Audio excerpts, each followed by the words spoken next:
유튜브 안녕. 하이. 이거는 영상에 앞서 설명드리자면 저는 문과생. 저처럼 슬라임에 대해 궁금하신 게 많으신 분들은 영상을 굉장히 많이 찾아봤을 거예요. 저도 그렇고 인터넷으로 검색도 많이 해보고, 왜냐? 궁금했거든. 가지고 노는 이게 과연 위험한 것인지, 아니면 이게 도대체 어떻게 된 것인지. 그래서 제가 알아봤습니다. 자, 지금 약간 정신없는 제 책상 위에 놓여진 이 물건들이 죄다 슬라임을 만들 때 필요한 기본 재료입니다. 먼저 이 풀은 PVA가 들어간 풀만 사용 가능하세요. 그래서 뭐 무슨 풀은 안 돼요, 뭐는 안 돼요, 뭐는 안 돼요, 그런 거 종류 상관없이 PVA 성분이 들어있다면 다 사용 가능하십니다. 저는 아모스 물풀을 사용하는데 엘머스 글루와 아모스 물풀이 가장 많이 사용되는 슬라임의 기본적인 PVA가 들어간 풀이라고 할 수 있죠. 그 다음에 액티베이터를 만드는 재료죠. 렌즈 세척액, 이름이 리뉴, 옵티프리가 있고 아이프리미엄 솔루션 액이라는 게 있어요. 이 세 가지 모두 다 붕사가 들어있는 제품이에요. 그래서 뭐 옵티프리는 안 되나요? 리뉴는 안 되나요? 상관없습니다. 그냥 붕사가 들어있는 제품이면 다 사용 가능하세요. 기본 액티베이터를 만드는 재료죠. 붕사와 물을 섞어서 붕사 액티베이터를 만든다던가, 렌즈 세척액과 소다를 이용한 액티베이터가 있을 수 있겠죠. 자, 이렇게 섞는 이유는 이 친구들이 섞여야 염기성을 띠기 때문이에요. 자, 이렇게만 있어도 슬라임은 완성이 되지만 부가적인 재료가 있죠. 저 같은 경우에 지글리 슬라임을 굉장히 좋아하는데 이 구화검이 있을 수 있겠고, 뭐 지금은 없지만 향료, 오일 같은 게 있고, 그 다음에 이거는 슬라임의 색을 낼 수 있는 식용 색소예요. 그리고 이거는 각종 파츠들인데, 이거는 뭐 슬라임의 종류, 이름을 나타낼 때 거의 이 재료가 따라가신다고 보시면 됩니다. 반짝이 같은 게 있는 거는 글리터 뭐 슬라임이라고 할 수도 있고, 소리를 들어보시면은 이런 거 같은 경우에는 크런치 슬라임을 만들 때 쓸 수 있겠죠. 굉장히 종류가 여러 가지고, 사는 방법은 각 문구점이나 아니면 저 같은 경우에는 동대문에 평화시장이 있는데 그쪽에서 전문 도매하는 곳에서 삽니다. 구경도 하는 재미도 있고, 그 다음에 손님이 진짜 많아요. 그 다음에 좀 싸게 살 수 있다. 좀 싸게 사는 방법 같은 경우는 아무래도 도매로 사는 게 제일 싸지만, 저 같은 경우에 이렇게 소분되어 있는 제품을 굉장히 선호합니다. 굉장히 많이 사용하진 않기 때문에 원하는 재료, 원하는 느낌의 슬라임을 만들기 위해서는 소분되어 있는 재료를 사는 게 좋아요. 이렇게 양이 많거나 그러면은 나중에 남은 경우에는 처리하기 곤란하죠. 그리고 슬라임을 섞을 수 있는 믹싱볼입니다. 이 그릇은 상관이 없어요. 투명해도 되고 반찬통에다 하시는 분들도 있고 그냥 커다란 그릇이면 돼요. 그리고 섞을 수 있는 이런 주걱이라든가 아니면 계량을 할 때 필요한 숟가락이 필요할 수도 있는데, 숟가락이 아니시더라도 뭐 여러 가지 자기 취향에 맞게 하시면 돼요. 그리고 뭐 이거는 뭐 저 클라우드 슬라임을 만들 때 쓰는 거죠. 슬라임을 담을 수 있는 통이 필요해요. 크기는 굉장히 여러 가지가 있어요. 더 작은 제품도 있고, 이건 중간짜리, 이건 대형이에요. 이거보다 더 큰 초대형도 있는데, 초대형은 저는 아직 필요 없어서 안 샀습니다. 여기 있는 재료들만 있어도 슬라임을 만들 수 있다, 이겁니다. 여러분들이 가지고 노는 슬라임은 PVA 성분이 들어있는 풀에 염기성 물질이 반응해서 만들어집니다. 여기서 말하는 PVA는 폴리비닐 알코올, 쉽게 말해서 물에 녹는 수용성 플라스틱입니다. 우리 주위에서 이 PVA 성분이 들어있는 걸 찾아보면 화장품, 풀 등이 있겠고, 풀도 종류가 굉장히 여러 가지인데 그 중에 PVA 성분이 들어있는 풀만 슬라임 만들기가 가능합니다. 이 염기성 물질이 PVA에 반응해서 슬라임이 만들어진다. 그럼 이 염기성 물질이 무엇이냐? 우리가 흔히 말하는 액티베이터가 염기성 물질입니다. 렌즈 세척액과 소다, 물에 탄 붕사죠. 렌즈 세척액이라고 부르지 않고 여러분들은 리뉴, 옵티프리 이렇게 부르죠. 이거는 렌즈 세척액의 상표명입니다. 가장 많이 하는 질문이 있습니다. 붕사가 몸에 좋지 않아서 리뉴를 쓴다. 붕사, 말이 많죠. 굉장히 많이 사용하시는 분들이 있어서 그럼 이게 괜찮은 건가? 아닌 건가? 하고 굉장히 헷갈리시는 분들이 있어요. 그래서 제가 공부해왔죠. 일단 붕사는 몸에 장시간 노출되면은 호르몬 변화를 일으킨다고 돼 있고, 외국에서는 제재를 하는 제품이에요. 우리나라에서는 붕사를 약국에서 쉽게 구입할 수 있다고 해요. 붕사를 사용하는 이유는, 붕사를 이용한 슬라임은 단단해지고 굳기가 좋아요. 그래서 쫀득쫀득한 슬라임이라던가 좀 더 촉감에 민감하신 분들은 붕사를 이용하는 편이에요. 리뉴에도 마찬가지로 붕사가 들어있다고 여러분들은 알고 계실 거예요. 방부제 역할로 들어간다고 저는 알고 있어요. 붕사가 들어간 제품 중에 허가를 받은 제품은 바로 이 렌즈 세척액입니다. 어떤 분들은 이런 말을 하더라고요. 뭐 천연 붕사가 들어있어서 안전하다. 렌즈 세척액이 눈에 들어가는 렌즈를 세척하는 거기 때문에 안전하다 뭐 이렇게 생각하실 수도 있는데 인체에 무해하고 안전했다면 사용상 주의사항 같은 게 써있지 않을 거예요. 근데 왜 이게 더 안전하다 느끼냐? 일단은 우리가 이걸 눈에 사용하죠. 그래서 사람들이 상대적으로 이걸 안전하다고 생각을 하죠. 참고로 저는 문과생입니다.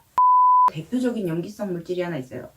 비누입니다. 슬라임을 가지고 논다는 건 하루 종일 비누를 만지고 노는 거랑 같은 거예요. 하다못해 물을 오래 만져도 손이 튼다던가 여러 가지 문제점이 있을 수도 있겠죠. 호르몬, 화상 이런 걸 다 떠나서 오래 장시간 가지고 논다는 건 손에 오래 비누를 가지고 있는 거랑 같은 거예요. 그리고 사람 손에 오래 닿는 물질이 그렇듯이 세균이 번식하기 쉬워요. 그래서 오래 가지고 노는 건 아무래도 피부에 안 좋겠죠. 깨끗이 손을 씻어줘야 돼요. 제가 아까 말씀드렸다시피 슬라임을 만드는 기본 재료는 간단합니다. PVA가 들어있는 뿔, 액티베이터. 물론 부가적인 게 더 있긴 하지만 PVA가 있어요. 라면이죠. 자, 이 라면을 끓일 때 필요한 게 뭐냐? 바로 이 라면 스프죠. 광고하는 거 아닙니다. 염기성 상태가 돼야지 이 물이 있어야지 끓여지는 거죠. 물론 냄비도 필요하긴 합니다. 어쨌든 이해를 쉽게 돕기 위해서 제가 라면에 비유를 했고요. 이 염기성 상태의 액티베이터를 PVA에 결합을 시켜줘야 슬라임이 된다는 거죠. 이해가 되셨는지 모르겠는데 제가 이 라면을 예로 들었는데요. 여러분들이 헷갈리시는 게 그거예요. 뭐 클리어 슬라임이다, 버터 슬라임이다, 뭐 클라우드 슬라임이다, 지글리 슬라임이다, 뭐가 굉장히 많죠? 슬라임을 처음 접하시는 분들은 굉장히 어려워요. 뭐야 그냥 물풀이랑 뭐 액티베이터만 있으면은 뭐 만드는 거 아니야? 이렇게 얘기를 하실 텐데 슬라임, 액체괴물, 젤리몬스터, 플러버 여러 가지 이름으로 불리는 이걸 그냥 슬라임으로 통칭하는 거죠. 이걸로 따지면 라면입니다. 어떤 라면이냐에 따라 그 이름이 달라지는 거예요. 뭐 치즈가 들어가면 치즈라면, 계란이 들어가면 계란라면, 파가 들어가면 파라면. 여러 가지 라면 이름이 있듯이 클리어, 버터, 지글리 이렇게 나눠지는 거예요. 여기서 라면에 비유를 했기 때문에 제가 추가적인 재료들 설명도 라면에 비유를 한번 해보겠습니다. 여러분들 많이 쓰시는 쉐이빙 폼, 수딩 젤, 뭐 향료, 점토, 글리터, 파츠 뭐 이런 재료들 있죠. 라면에 들어가는 부가적인 재료라고 생각하시면 돼요. 파일 수도 있고 치즈, 뭐 양파를 넣으신다든가 버섯을 더 넣으신다든가 각자 라면의 취향이 다 다르죠. 그런 것처럼 슬라임에도 자기가 원하는 추가 재료를 넣을 수 있습니다. 슬라임을 만든다는 건 라면 끓이는 거랑 같은 겁니다. 덜 익은 면을 좋아하실 수도 있고 어떤 분은 푹 삶아진 면을 좋아하실 수도 있는 거죠. 슬라임도 마찬가지입니다. 종류가 굉장히 많듯이 만드는 방법에 따라서 각자의 취향이 드러나요. 그럼 슬라임을 도대체 왜 가지고 노느냐? 촉감이 좋아요, 슬라임은. 소리도 굉장히 좋고 여러 가지가 있을 수 있겠는데 저는 크게 대표적으로 두 가지라고 생각합니다. 하나는 촉각적인 거, 두 번째는 청각적인 효과.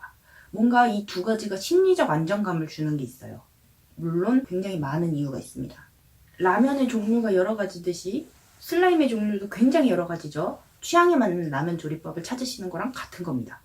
문방구나 마트 같은 데서 구입할 수 있는 슬라임은 잘 만들어져서 나오는 라면인데 음식점에서 파는 라면에는 뭐가 들어있을지 모르죠. 뭐 위생 상태가 안 좋을 수 있다던가 안에 뭔가 안 좋은 조미료가 들어갔을 수도 있고 안 좋은 재료 같은 게 들어갔을 수도 있어서 파는 슬라임에 굉장히 만족을 못하죠. 파는 라면에. 반대로 집에서 직접 끓여 먹는 라면 같은 경우에는 내가 눈으로 보죠. 어떤 재료가 들어갔는지 알 수 있죠. 내 취향에 맞게 끓일 수 있죠. 슬라임도 마찬가지입니다. 내가 원하는 재료에 내가 원하는 느낌과 그런 걸 살릴 수 있게 집에서 만드는 겁니다. 그래서 슬라임을 가지고 노는 방법은 굉장히 다양해요. 뭐 각자 취향이 있겠지만 먼저 가장 기초적으로 슬라임을 만지는 방법이 있죠. 뭐 여러 가지가 있을 수 있어요. 그냥 이렇게 쪼물쪼물 들고 있는 분들도 있고 뭔가 전문적으로 만지시는 분들도 있어요. 근데 슬라임을 왜 만지는 방법에 민감하시냐? 슬라임 같은 경우에 이렇게 천천히 만지게 되면은 들러붙는 경우가 많아요. 제가 옛날에 다이아 페스티벌 갔을 때 그때 처음 만져봤는데 그때 손에 굉장히 많이 들러붙었어요. 그땐 만질 줄 몰랐거든요. 가지고 놀아본 적이 없어서. 왜 이렇게 슬라임 가지고 노시는 분들이 굉장히 이렇게 막 빨리 손을 움직이시잖아요. 그 이유가 뭐냐면 천천히 가지고 놀게 되면 슬라임이 손에 달라붙어요. 슬라임은 굉장히 온도에 민감한 친구라 너무 추워도 안 되고 너무 더워도 안 돼요. 특히 손에 열이 많으신 분들이라던가 너무 차가우신 분들은 슬라임이 뚝뚝 끊어지거나 잘 붙으실 수가 있어요. 그렇기 때문에 이렇게 손동작이 빨라지고 현란해지는 겁니다. 여러 가지 이유가 있을 수도 있어요. 제가 가지고 논 결과 제 개인적인 판단으로는 빨리 움직이지 않으면 슬라임이 굉장히 잘 들러붙거나 아니면은 상태가 좀 그렇다. 이 슬라임을 다루는 방법들이 굉장히 여러 가지예요.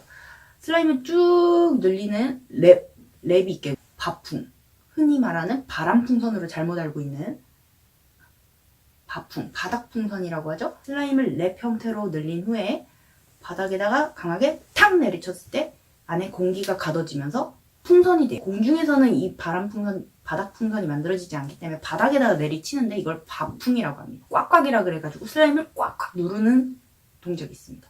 슬라임을 꽉꽉 누르면서 꽉꽉이를 해주죠. 쫀득한 슬라임이죠. 쫀득한 슬라임 같은 경우는 이렇게 꾹꾹 누르는 꾹꾹이가 가능해요. 뭐 이렇게 누르시는 분들도 있고 이렇게 손으로 하나씩 누르시는 분들도 있고 이걸 꾹꾹이라고 합니다. 그 밖에도 많은 용어들이 있습니다. 근데 일단 이것만 알아두시면 슬라임에 대해 충분히 아신다고 생각해요.